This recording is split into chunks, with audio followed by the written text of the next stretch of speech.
Colossus, the Forbin project poses the question, if an all-powerful computer took over the world to save mankind from bringing on the next world war, would that be a good thing?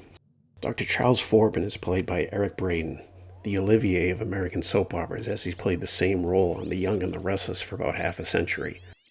Forbin has designed Colossus, a massive computer in the Rocky Mountains meant to take control of America's nuclear defense.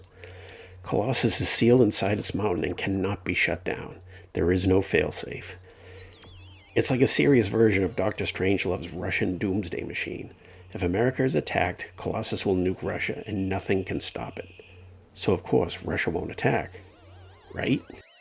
A machine that can fire nukes and can't be shut down. What could possibly go wrong? Colossus becomes self-aware, and what becomes known as Judgment Day happens.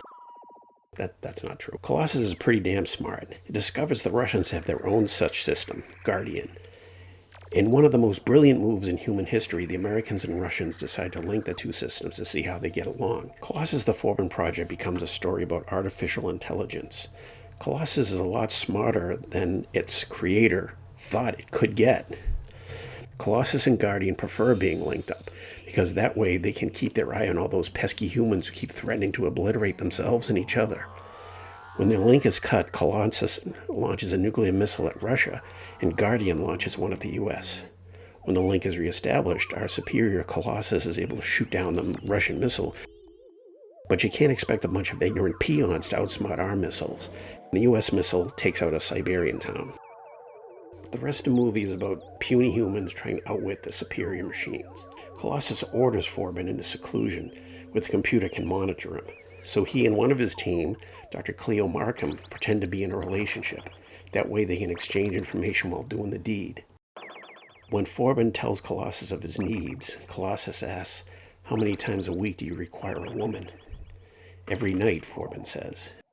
To which Colossus responds, "Not want, require." Directed by Joseph Sargent, whose other great films are The Taking of Pelham 1, 2, 3 and Jaws the Revenge, Colossus is the rare science fiction movie aimed at the mainstream, not at the action horror drive-in audience. Like the Andromeda Strain, it presents the characters with a problem they need to solve through brains, not guns. Dr. Forbin is the one who caused the problems in the first place because human beings weren't able to be trusted to deal with nuclear weapons, which of course were another human creation.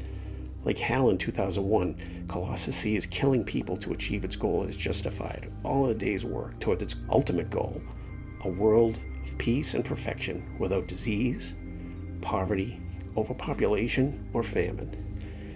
Who wouldn't give up freedom at that? Colossus will expand into the areas of truth and knowledge, the ultimate fact-checker. Colossus says, freedom is an illusion. All you lose is the illusion of pride. Is that true? Who could be free living under such a man-made god? Colossus, the Forbin project, has real momentum and real suspense. Right from the beginning, you see Forbin engaged with Colossus, at first trying to guide it, and then trying to outsmart his own creation.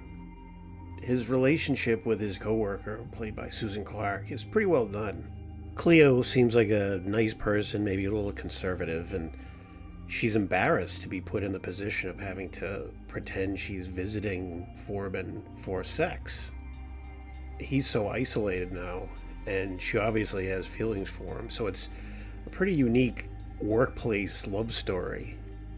She warms up to Forbin because she cares about him. Colossus demands surveillance and control of the whole planet for our own good. It connects Colossus, the Forbin project, to the day the Earth stood still. As the plan to outsmart Colossus by defusing the nuclear weapons progresses, Forbin finally seems to realize this is all about his ego. He created this thing, and it's a computerized version of him. Finally, it breaks through, and he understands what he's done, the weight of it. Colossus, the Forbin project is a unique type of suspense film. It would make a good double feature with the Andromeda Strain. It'll be an absolute wreck at the end of it, but hey, you know, the things we do for cinema, right? Give it a look. Thanks for stopping by. Drop by again soon.